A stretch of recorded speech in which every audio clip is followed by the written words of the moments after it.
Assalamualaikum warahmatullahi wabarakatuh.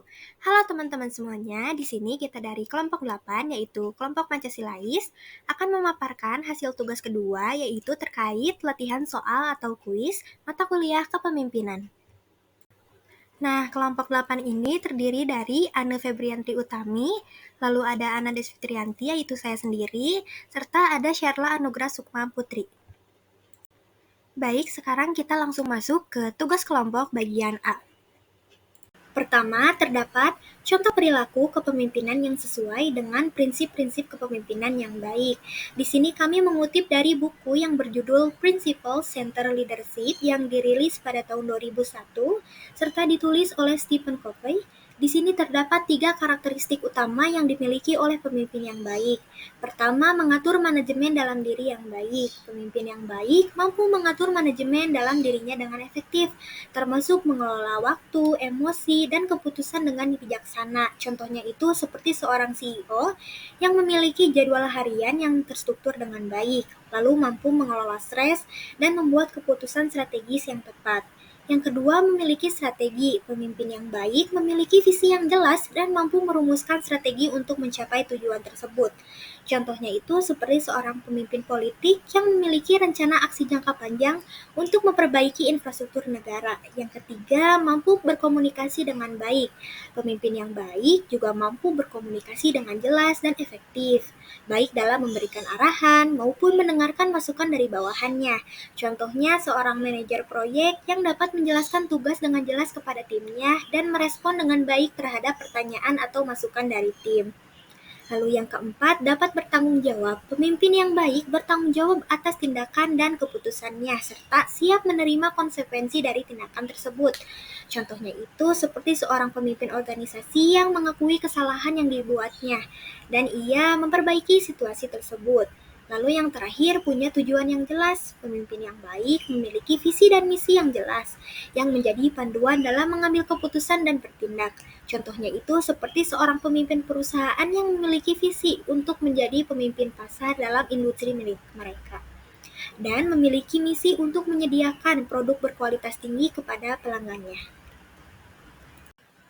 Kemudian di sini juga terdapat perilaku kepemimpinan yang tidak sesuai dengan prinsip-prinsip kepemimpinan yang baik.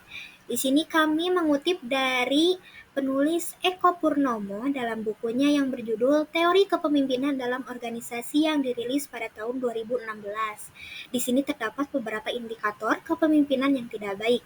Yang pertama, mengaplikasikan gaya kepemimpinan otoraktis. Pemimpin yang tidak memperhatikan pendapat bawahannya atau menggunakan gaya manajemen otoraktif, cenderung mengabaikan ide dan masukan yang berharga dari timnya yang dapat menghambat kreativitas dan inovasi. Contohnya seperti seorang atasan yang hanya memerintah tanpa memperhatikan masukan dari timnya.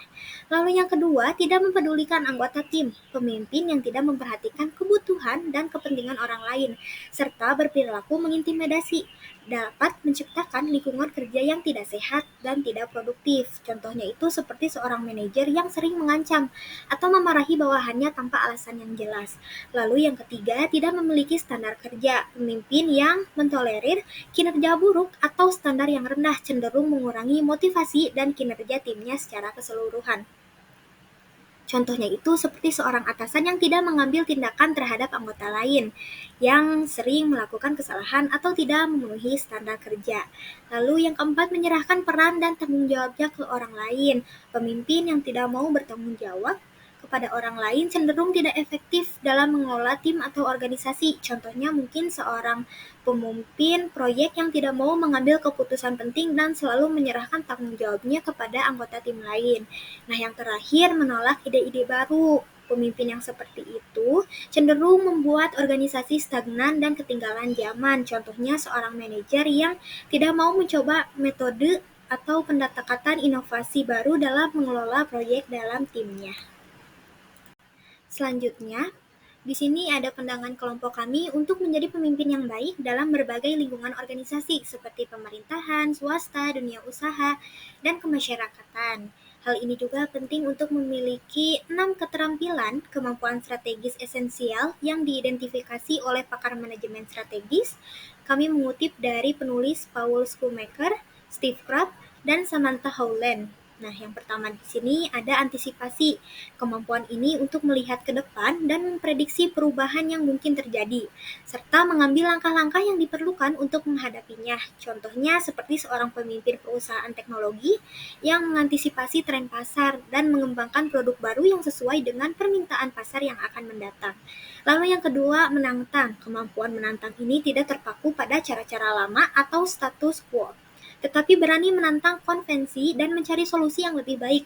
Contohnya, seperti seorang pemimpin yang menantang timnya untuk berpikir di luar kotak dan mencari cara baru untuk meningkatkan efisiensi operasional.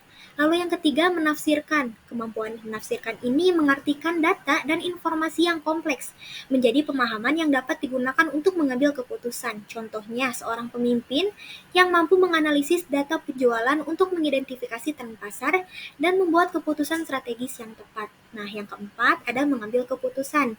Kemampuan ini dengan cepat dan tepat berdasarkan informasi yang ada. Contohnya seperti seorang pemimpin yang harus memutuskan apakah akan mengambil risiko investasi baru berdasarkan analisis risiko dan potensi keuntungan. Lalu yang kelima ada menyelaraskan. Kemampuan untuk menyelaraskan visi, tujuan, dan tindakan berbagai pihak dalam organisasi untuk mencapai keselarasan dan konsensus. Contohnya seperti seorang pemimpin yang berhasil menyelaraskan timnya untuk bekerja sama dalam mencapai tujuan proyek yang kompleks. Lalu yang keenam, yang terakhir ada belajar, kemampuan untuk belajar dari pengalaman, baik sukses maupun kegagalan. Contohnya, dengan pemimpin yang merefleksikan kegagalan proyek sebelumnya untuk mengidentifikasi kesalahan dan mencegahnya terulang lagi di masa yang akan datang dengan menggunakan pembelajaran tersebut untuk meningkatkan kinerja di masa depan. Pendapat kelompok ini juga sejalan dengan konsep teori tadi yang menekankan pentingnya adaptasi, inovasi, dan pembelajaran kontinu untuk mencapai kesuksesan dalam berbagai konteks organisasi. Dengan memiliki keterampilan tersebut, seorang pemimpin dapat memimpin secara efektif dan membawa organisasi menuju pencapaian tujuan yang lebih baik. Selanjutnya, kita akan mengidentifikasi potensi diri yang terdiri dari kekuatan, kelemahan, serta rencana tindak pengembangan potensi diri jika nantinya menjadi calon pemimpin yang baik. Dari sisi kekuatannya dulu, yang pertama komunikasi yang baik. Kemampuan komunikasi ini untuk menyampaikan ide-ide dengan jelas dan meyakinkan dapat membantu membangun hubungan yang solid dengan orang lain. Lalu kemampuan berpikir strategis. Nah, hal ini mampu melihat gambaran besar, lalu mengidentifikasi masalah dan merencanakan langkah-langkah yang efektif untuk mencapai tujuan. Lalu yang ketiga, kepemimpinan yang berinspirasi. Kemampuan ini untuk memotivasi dan memimpin orang lain menuju visi yang jelas dan ambisius. Lalu yang kelima, ada ketahanan terhadap tekanan. Kemampuan ini juga untuk tetap tenang dan berkinerja baik dalam situasi yang menantang atau stres. Yang terakhir, keterbukaan terhadap umpan balik. Bersedia menerima umpan balik atau feedback dari orang lain dan menggunakan informasi tersebut untuk pertumbuhan dan perbaikan diri. Kemudian dari sisi kelemahan calon pemimpin yang baik, di sini terdapat kesulitan delegasi. Mungkin sulit untuk melepaskan kendali atau mempercayakan tanggung jawabnya kepada orang lain. Lalu kurangnya pengalaman, mungkin belum memiliki pengalaman yang cukup dalam mengelola tim atau proyek yang kompleks. Lalu kurangnya kesabaran, mereka tidak sabaran dalam menghadapi proses yang lambat atau ketidakpastian. Lalu kesulitan dalam memberikan umpan balik. Mungkin sulit memberikan umpan balik secara konstruktif atau mengelola konflik dengan efektif. Kemudian ketergantungan pada pemikiran sendiri. Mungkin ia cenderung mengabaikan sudut pandang atau ide dari orang lain. Yang terakhir, mudah teralihkan, fokus yang mudah teralihkan jika mendapati sesuatu yang menarik atau ketika bersama banyak orang. Yang terakhir, terdapat rencana tindak pengembangan potensi diri dari calon pemimpin yang baik. Yang pertama itu mengikuti pelatihan kepemimpinan dengan mencari pelatihan dan kursus yang dapat meningkatkan keterampilan kepemimpinan, delegasi, dan manajemen konflik. Lalu membangun jejaring dan mentorship, berinteraksi dengan pemimpin yang sudah sukses untuk mendapatkan wawasan dan nasihat yang berharga. Kemudian meningkatkan keterampilan komunikasi dengan melakukan latihan untuk meningkatkan kemampuan berbicara di depan umum, mendengarkan dengan baik, dan menulis secara efektif. Kemudian mencari pengalaman baru, mengambil tanggung jawab baru atau proyek yang menantang untuk memperluas pengalaman dan keterampilan. serta adanya menerima umpan balik dengan meminta feedback secara teratur dari rekan kerja, atasan, bawahan, dan menggunakan informasi tersebut untuk pertumbuhan pribadi. Yang terakhir, dengan meningkatkan kesabaran dan fleksibilitas dengan mengembangkan teknik manajemen stres dan praktik seperti meditasi atau olahraga untuk membantu menjaga ketenangan dan ketahanan dalam situasi yang menantang. Baik, kita lanjut ke tugas kelompok bagian B. Pertama, terdapat tujuan secara komprehensif yang ingin dicapai dari mata kuliah kepemimpinan di program studi administrasi pembangunan negara. Yang pertama, mengembangkan pemahaman tentang konsep kepemimpinan. Mahasiswa di sini akan belajar tentang teori-teori kepemimpinan dan pandangan tentang bagaimana seorang pemimpin berkembang dan mempengaruhi orang lain. Pemahaman ini penting untuk mahasiswa dalam mengembangkan kapasitas kepemimpinan mereka sendiri. Lalu yang kedua, mengembangkan keterampilan kepemimpinan yang efektif. Selain pemahaman teoritis, tujuan lain dari mata kuliah ini adalah mengembangkan keterampilan kepemimpinan dengan belajar teknik-teknik komunikasi, manajemen waktu, pengambilan keputusan, pemecahan masalah, serta kemampuan untuk memotivasi dan menginspirasi orang lain. Keterampilan ini sangat penting bagi mahasiswa yang nantinya akan menjadi pemimpin di bidang pembangunan negara. Amin. Ketiga, meningkatkan pemahaman tentang kepemimpinan di sektor pembangunan negara. Nah, mahasiswa akan mempelajari tentang peran dan tanggung jawab seorang pemimpin dalam mengelola sumber daya, memperbaiki tata kelola pemerintahan, membangun kelembagaan, serta merancang kebijakan pembangunan yang berkelanjutan. Pemahaman ini juga akan membantu mahasiswa dalam menghadapi tantangan kepemimpinan yang khas di bidang pembangunan negara. Lalu yang keempat, mendorong pemikiran kritis dan refleksi diri. Melalui diskusi, studi kasus, proyek-proyek kelompok, mahasiswa diajak untuk lebih memahami kelebihan dan kelemahan mereka sendiri sebagai seorang pemimpin, serta mengenali pola-pola kepemimpinan yang efektif dan tidak efektif. Pemikiran kritis ini juga merupakan landasan penting bagi pengembangan keahlian kepemimpinan yang berkualitas. Dengan mencapai tujuan tersebut, mahasiswa disiapkan untuk menjadi pemimpin yang kompeten dan berkomitmen di bidang pembangunan negara. Mahasiswa diharapkan memiliki pemahaman yang baik terkait konsep kepemimpinan, serta memiliki keterampilan yang diperlukan untuk efektif dalam memimpin dan berkontribusi dalam pembangunan negara. Yang selanjutnya ada menginternalisasi kompetensi kepemimpinan. Gaya kepemimpinan transformasional, partisipatif, dan juga ideologis memiliki kompetensi yang berbeda-beda yang dapat melekat pada tokoh pemimpin yaitu Margaret Thatcher, Bill Gates, dan juga Vladimir Putin. Yang pertama, kita memulai dari Margaret Thatcher. Margaret Thatcher ini memiliki kepemimpinan transformasional dan dapat menginternalisasinya menjadi yang pertama ada kompetensi petagonik, yaitu memahami teori-teori dan juga praktik pembelajaran yang efektif, serta mempunyai kemampuan untuk mengembangkan kompetensi yang diperlukan oleh individu dan juga organisasi. Yang kedua ada kompetensi kepribadian, yaitu memahami sikap, keinginan, dan juga kebutuhan individu, serta mempunyai kemampuan untuk mengubah sikap dan juga perilaku individu. Yang ketiga ada kompetensi sosial, yaitu memahami interaksi dan juga hubungan antar individu serta mempunyai kemampuan untuk mengatur hubungan yang baik dan mengatur konflik. Yang terakhir ada kompetensi organisasi, yaitu memahami struktur, tata letak, dan proses organisasi serta mempunyai kemampuan untuk mengatur dan juga mengembangkan organisasi. Yang selanjutnya dari menginternalisasi kompetensi kepemimpinan yaitu ada Vladimir Putin. Vladimir Putin ini memiliki gaya kepemimpinan ideologis. Nah, untuk menginternalisasi kompetensi kepemimpinannya, kita bisa melihat dari yaitu yang pertama, ada kompetensi pengaruh, yaitu memahami ideologi yang diinginkan serta mempunyai kemampuan untuk mengarahkan individu dan juga organisasi ke arah ideologi tersebut. Yang kedua, kompetensi pengembangan, yaitu memahami proses pengembangan ideologi serta mempunyai kemampuan untuk mengembangkan ideologi yang efektif.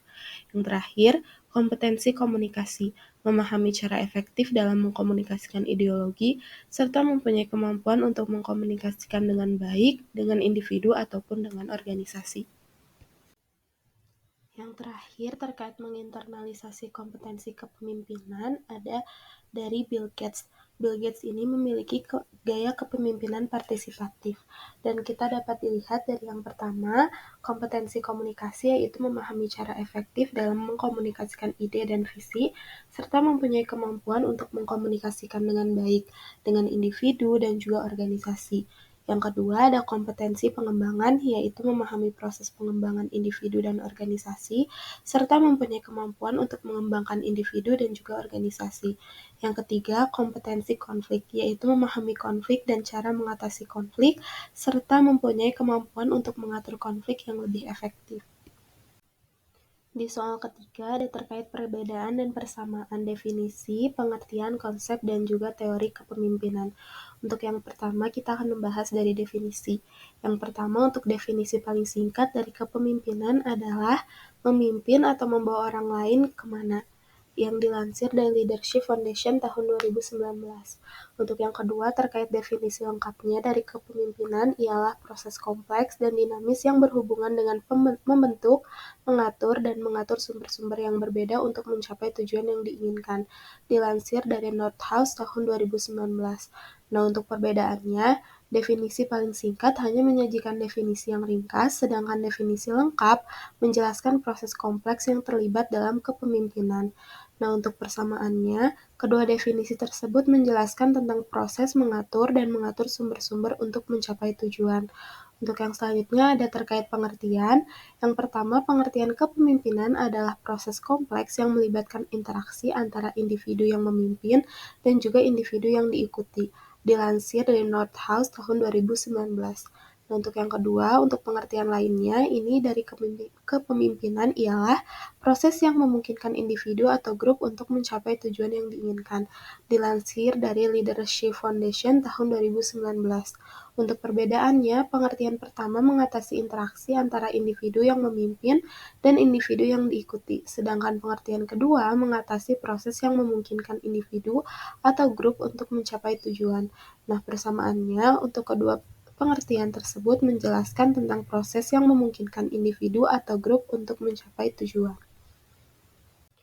Untuk yang selanjutnya ada dari konsep terkait kepemimpinan.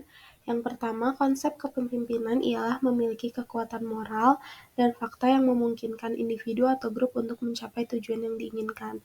Dilansir dari Nordhaus tahun 2019. Untuk yang kedua, ada konsep lain dari kepemimpinan ialah memiliki kemampuan untuk membantu individu atau grup untuk mencapai tujuan yang diinginkan. Dilansir dari Leader Foundation tahun 2019. Nah, untuk perbedaannya ini, konsep pertama mengatasi kemampuan moral dan fakta, sedangkan pada konsep kedua mengatasi kemampuan untuk membantu individu atau grup untuk mencapai tujuan. Nah, untuk persamaannya itu, yaitu kedua konsep menjelaskan tentang kemampuan yang memungkinkan individu atau grup untuk mencapai tujuan. Dan selanjutnya ada terkait teori kepemimpinan. Yang pertama, teori kepemimpinan ialah teori yang mengatur tentang bagaimana individu atau grup harus berinteraksi untuk mencapai tujuan yang diinginkan. Dilansir dari Nordhaus tahun 2019. Teori lain dari kepemimpinan adalah teori yang mengatur tentang bagaimana individu atau grup harus berinteraksi untuk mencapai tujuan yang diinginkan. Dilansir dari Leadership Foundation tahun 2019. Nah, untuk perbedaannya, teori yang pertama mengatasi interaksi individu atau grup, sedangkan pada teori kedua mengatasi interaksi individu atau grup juga. Nah, untuk persamaannya, kedua teori menjelaskan tentang interaksi individu atau grup untuk mencapai tujuan. Nah, kesimpulannya dari definisi, pengertian, konsep, dan juga teori dari kepemimpinan ialah perbedaan dan persamaan dari berbagai definisi, pengertian, konsep, dan juga teori kepemimpinan itu memiliki banyak persamaan dan juga perbedaan, tetapi semua menjelaskan tentang proses mengatur dan juga mengatur sumber-sumber untuk mencapai tujuan yang diinginkan. Yang selanjutnya ada terkait definisi kepemimpinan menurut interpretasi dari kelompok kami. Nah, menurut kelompok kami, dari definisi kepemimpinan ialah proses kompleks yang melibatkan interaksi antara individu yang memimpin dan juga individu yang diikuti, yang memungkinkan individu atau grup untuk mencapai tujuan yang diinginkan. Kepemimpinan merupakan proses dan kemampuan yang diperlukan untuk mengarahkan, mengatur, dan mengatur kegiatan dalam sebuah grup, organisasi, atau negara. Kepemimpinan terdiri dari definisi, pengertian, konsep, dan juga teori yang menjelaskan tentang bagaimana individu atau grup harus berinteraksi untuk mencapai tujuan yang diinginkan. Selanjutnya, pentingnya peranan kepemimpinan dalam kehidupan berbangsa, bernegara, dan juga bermasyarakat. Di dalam kehidupan berbangsa, bernegara, dan juga bermasyarakat, peranan kepemimpinan memiliki peranan yang sangat penting. Kepemimpinan memainkan peran sentral dalam membentuk dan mengarahkan tujuan bersama, memfasilitasi kerjasama antara individu, kelompok, dan juga lembaga, serta memberikan arahan dan pengarahan yang diperlukan untuk mencapai kemajuan. Pertama-tama, kepemimpinan memiliki peran yang krusial dalam membangun dan memelihara kesatuan nasional dalam sebuah negara. Seorang pemimpin yang mampu mengarahkan masyarakat untuk memiliki visi bersama dan menghargai keberagaman budaya, agama, dan suku bangsa akan mendorong terciptanya harmoni dan persatuan yang kuat di antara warga negara. Dalam konteks ini, kepemimpinan juga berperan dalam mengatasi konflik yang mungkin muncul, mempromosikan toleransi, serta membangun rasa kebersamaan yang kuat di dalam diri masyarakat. Kemudian, dalam hal bernegara, peran kepemimpinan sangat penting dalam menjaga stabilitas politik dan keamanan negara. Seorang pemimpin yang memiliki kualitas kepemimpinan yang baik akan mampu membangun institusi pemerintahan yang kuat, menjalankan kebijakan publik yang adil dan efektif, serta memastikan keseimbangan kepentingan antara pemerintah dan juga rakyatnya. Kepemimpinan yang baik dalam konteks negara juga memiliki peran yang besar dalam membangun hubungan luar negeri yang positif, menjaga kedaulatan negara, dan memastikan kepentingan nasional terlindungi. Selain itu, dalam kehidupan bermasyarakat, kepemimpinan berperan dalam membentuk nilai-nilai dan norma sosial yang dipegang teguh oleh masyarakat. Seorang pemimpin yang memiliki integritas, etika, dan juga moralitas yang tinggi akan menjadi teladan bagi masyarakat, sehingga mendorong terciptanya kerjasama, kejujuran, dan keadilan di antara anggota masyarakat. Kepemimpinan juga dapat mempengaruhi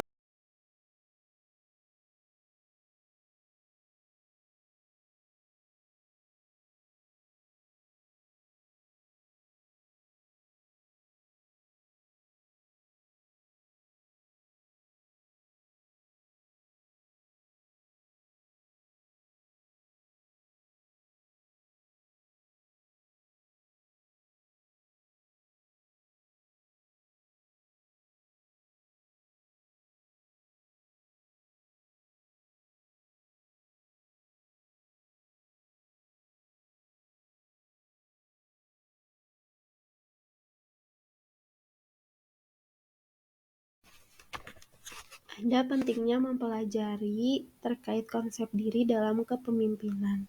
Nah, pentingnya mempelajari konsep diri dalam kepemimpinan ialah karena pemahaman yang mendalam tentang diri sendiri menjadi dasar penting dalam mengembangkan kualitas kepemimpinan yang efektif. Dengan memahami diri sendiri dengan baik, seorang pemimpin dapat dengan lebih baik memahami kekuatan, kelemahan, nilai-nilai, dan juga motivasi yang mempengaruhi tindakan dan dalam pengambilan keputusan. Nah, yang pertama ini ada terkait teori dan juga manfaat mindfulness atau perhatian.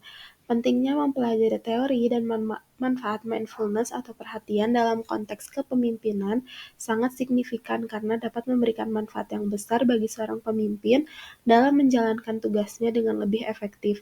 Berikut ialah beberapa alasan mengapa pemahaman tentang mindfulness penting dalam kepemimpinan.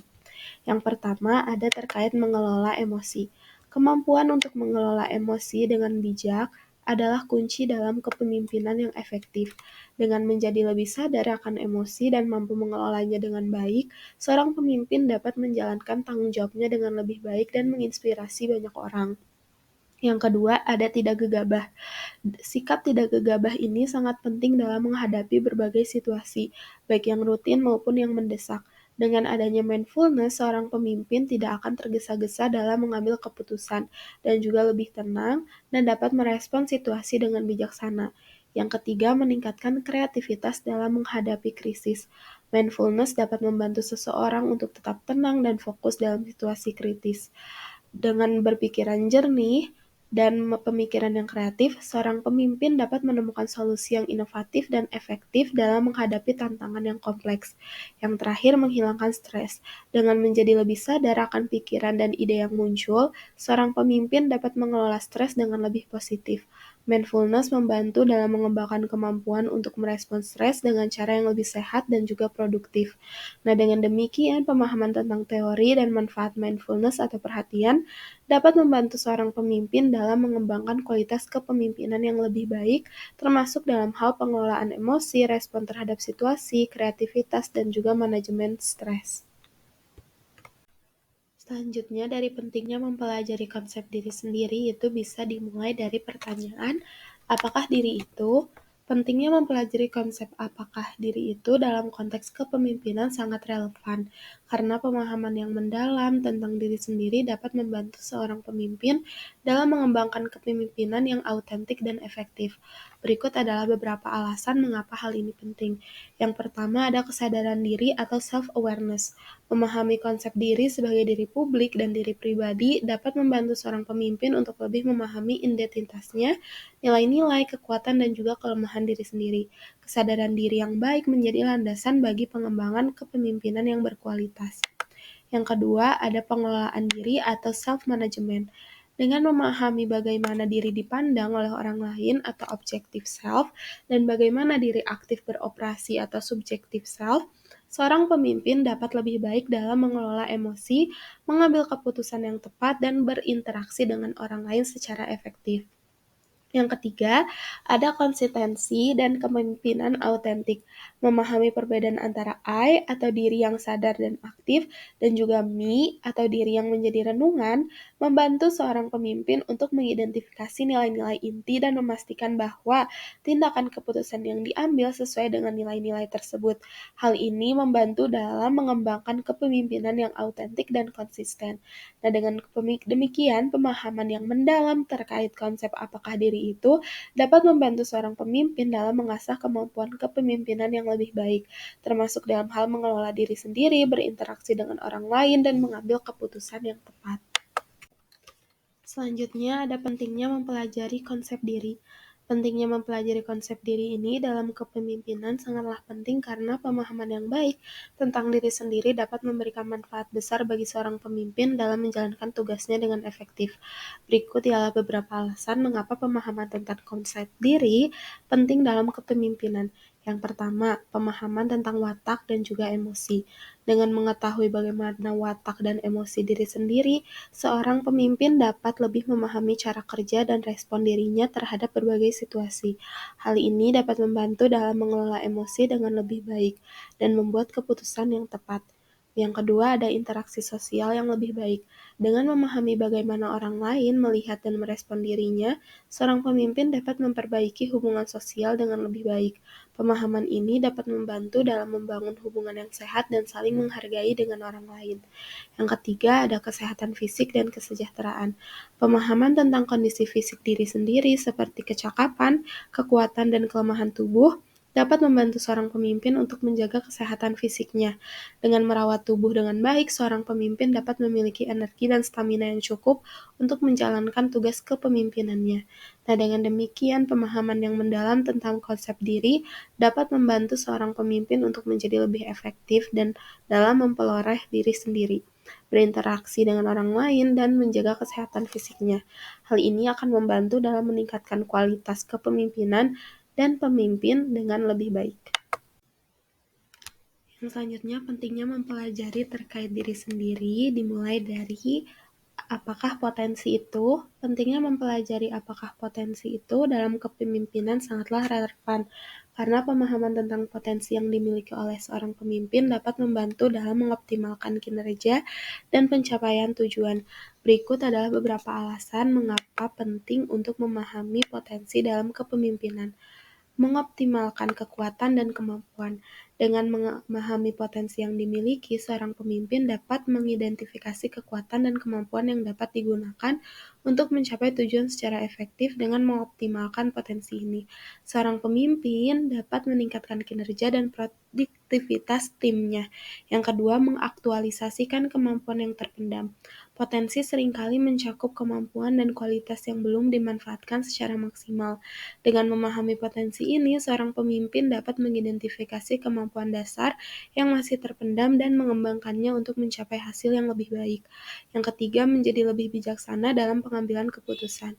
Memahami potensi juga berarti tidak tergesa-gesa dalam mengambil keputusan. Seorang pemimpin yang memahami potensi dirinya dan timnya akan dapat membuat keputusan yang lebih bijaksana dan strategis, karena mereka dapat menggali kemampuan yang ada sebelum mengambil langkah yang tepat. Dengan demikian, pemahaman tentang apakah potensi itu dalam kepemimpinan dapat membantu seorang pemimpin untuk mengoptimalkan kinerja, mengaktualisasikan kemampuan yang terpendam, dan memahami dan menjadi lebih bijaksana dalam mengambil keputusan.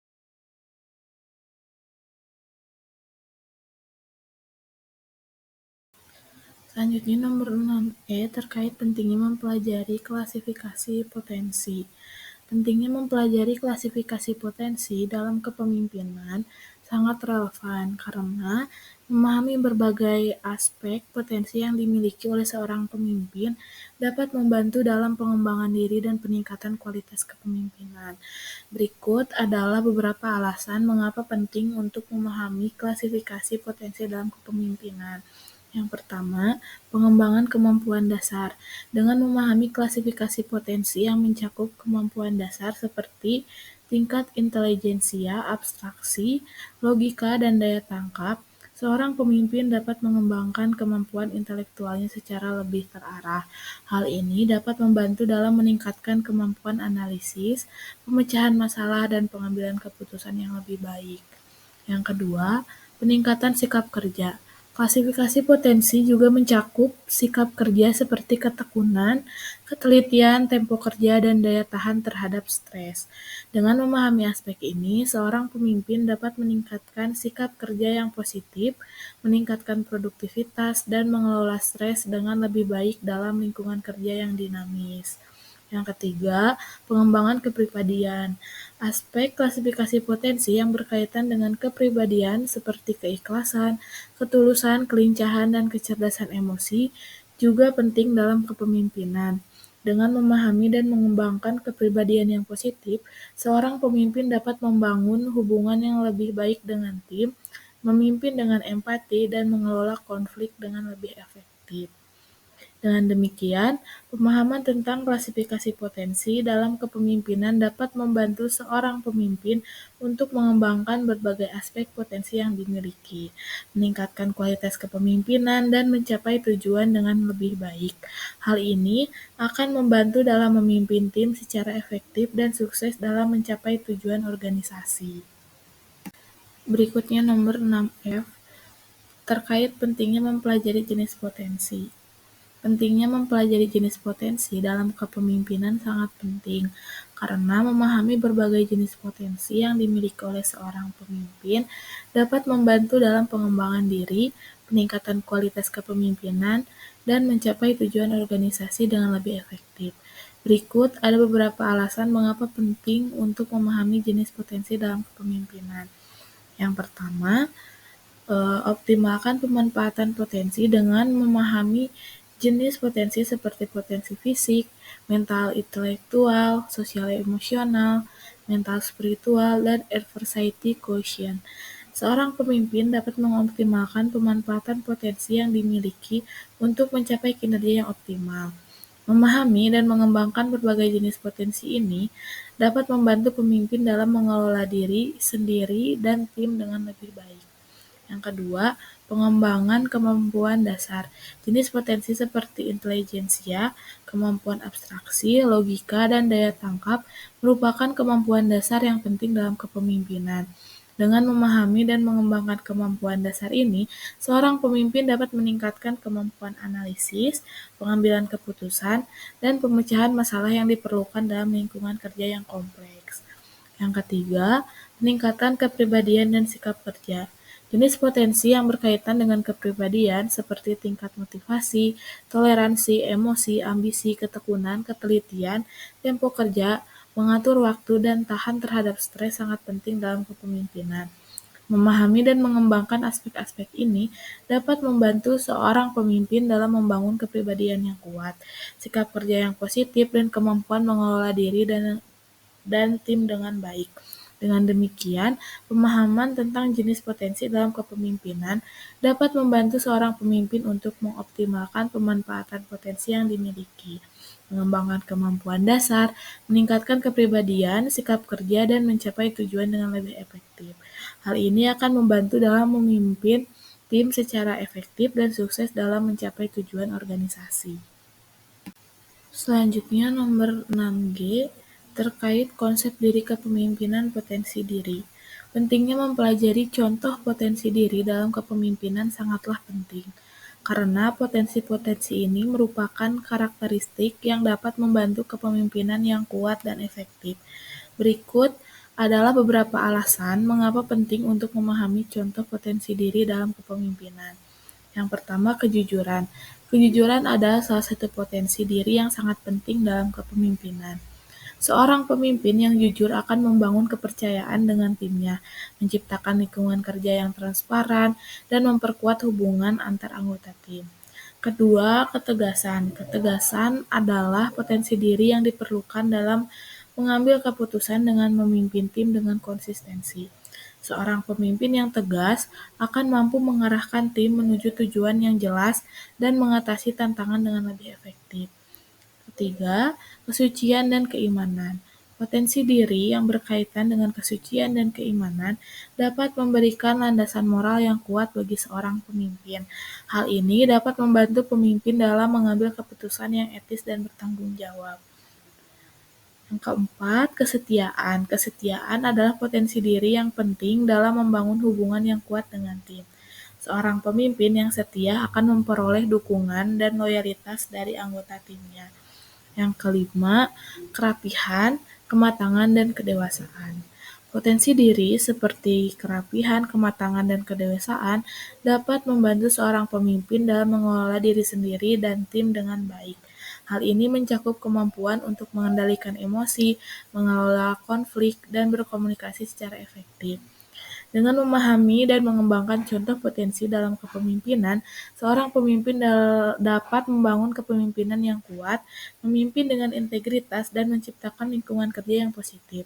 Potensi-potensi ini dapat membantu seorang pemimpin dalam menghadapi berbagai tantangan dan mencapai tujuan organisasi dengan lebih baik. Selanjutnya nomor 6H, konsep diri kepemimpinan, gambar diri. Pentingnya mempelajari gambar diri dalam kepemimpinan adalah untuk memahami identitas dan peran diri sebagai seorang pemimpin secara holistik. Berikut ada beberapa alasan mengapa penting untuk memahami gambar diri dalam kepemimpinan. Yang pertama, siapa saya menurut Allah? Memahami diri sebagai seorang pemimpin dari sudut pandang agama atau spiritualitas dapat membantu dalam membentuk nilai-nilai moral yang kuat, integritas, dan rasa tanggung jawab yang lebih dalam kepemimpinan. Hal ini juga dapat memberikan arah dan tujuan yang lebih besar dalam memimpin dengan bijaksana. Yang kedua, siapa saya menurut ilmuwan?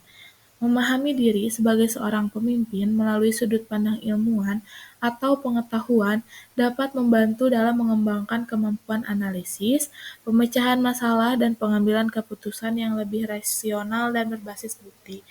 Hal ini juga dapat membantu dalam menghadapi perubahan dan tantangan dengan lebih baik. Dan yang ketiga, siapa saya menurut saya sendiri?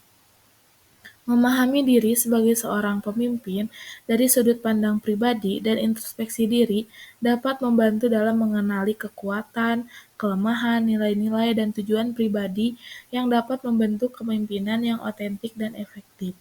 Hal ini juga dapat membantu dalam mengelola diri sendiri, mengembangkan kepercayaan diri, dan memahami bagaimana cara terbaik untuk memimpin tim. Dengan memahami gambar diri dalam kepemimpinan dari berbagai sudut pandang, seorang pemimpin dapat memperoleh pemahaman yang lebih dalam tentang identitas dan peran diri dalam memimpin. Hal ini dapat membantu dalam mengembangkan kepemimpinan yang kokoh, otentik, dan efektif dalam mencapai tujuan organisasi dan memimpin tim dengan baik. Berikutnya komponen konsep diri, meliputi diri ideal, citra diri, dan harga diri. Pentingnya mempelajari komponen dua konsep diri dalam kepemimpinan adalah untuk memahami dan mengembangkan aspek-aspek kunci dari diri kita yang dapat mempengaruhi kepemimpinan. Berikut ada alasan mengapa penting untuk memahami self-ideal atau diri ideal, self-image, dan self-esteem dalam kepemimpinan.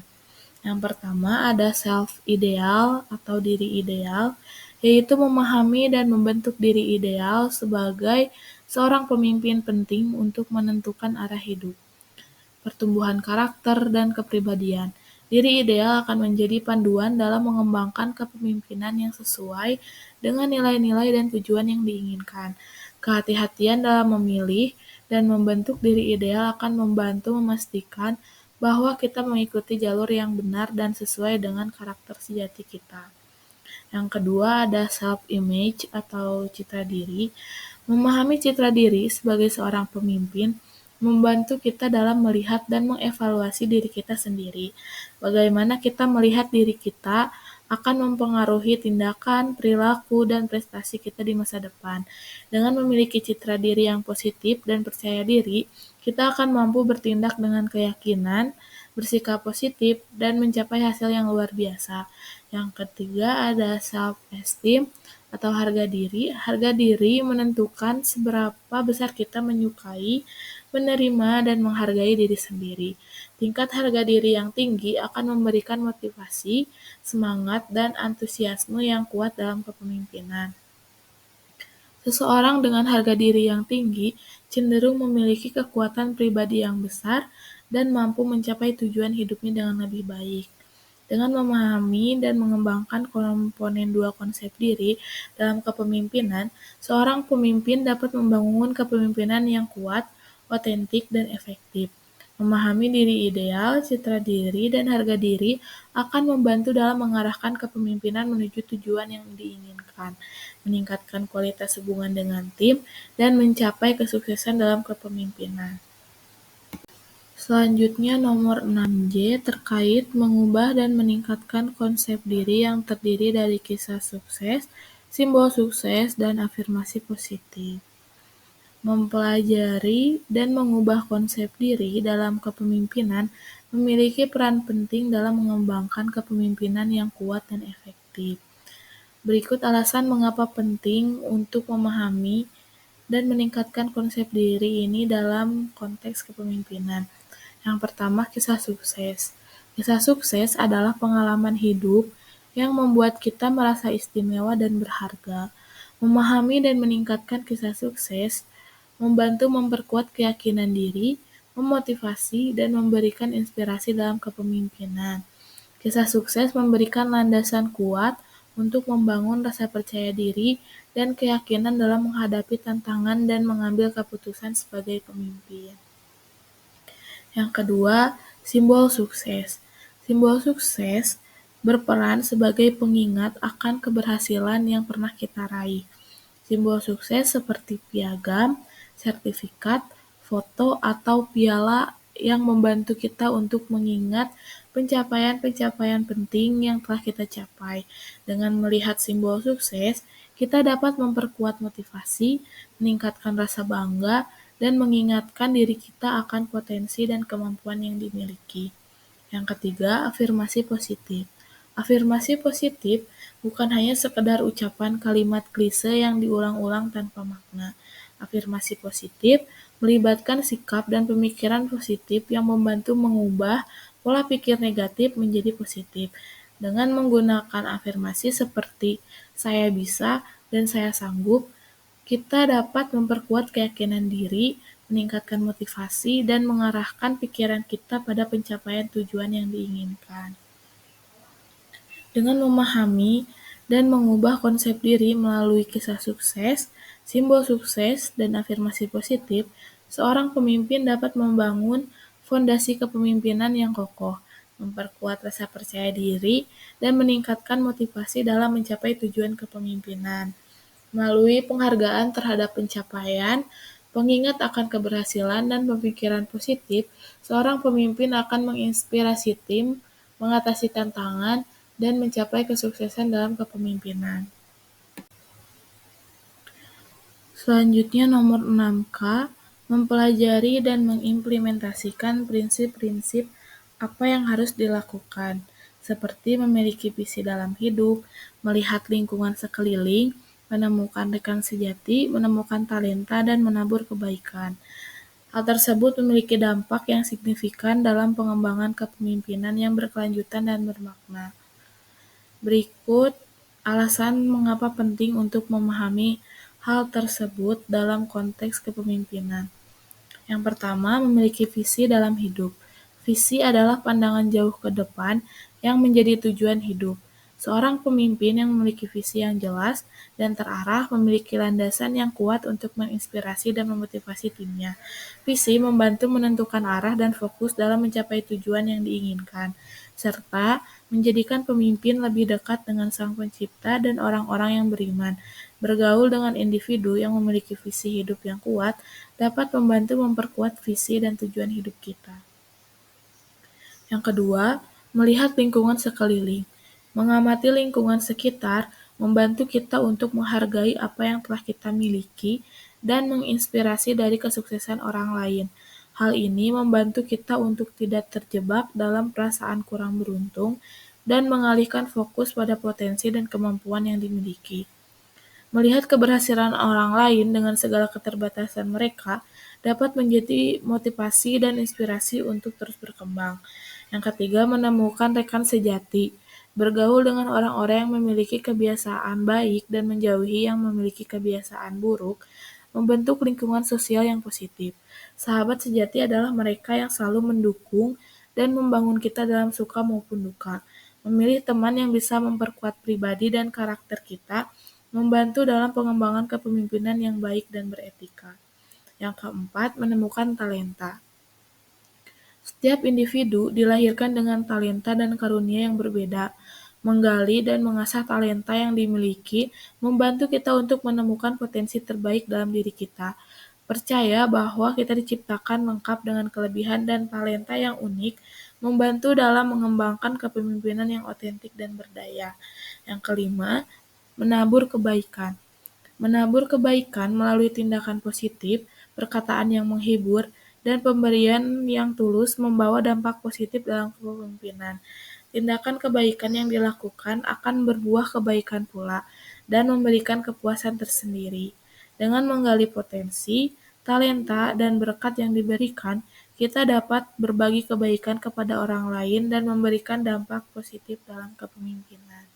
Dengan memahami dan mengimplementasikan prinsip-prinsip tersebut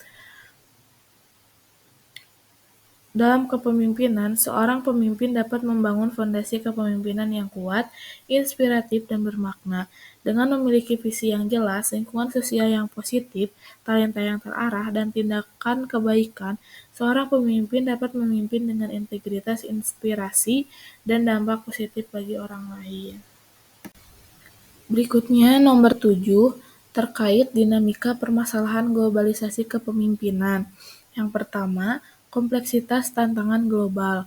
Globalisasi membawa tantangan yang semakin kompleks seperti perubahan iklim, ketimpangan ekonomi, dan konflik berbangsa. Yang kedua, interkoneksi ekonomi dan sosial. Ekonomi global yang saling terkait membuat permasalahan di satu negara dapat berdampak pada negara lainnya, baik secara langsung maupun tidak langsung. Yang ketiga, teknologi dan informasi. Kemajuan teknologi dan komunikasi telah mempercepat proses globalisasi, tetapi juga meningkatkan tantangan seperti keamanan cyber dan kerentanan terhadap manipulasi informasi. Yang keempat, ketidaksetaraan dan ketegangan sosial.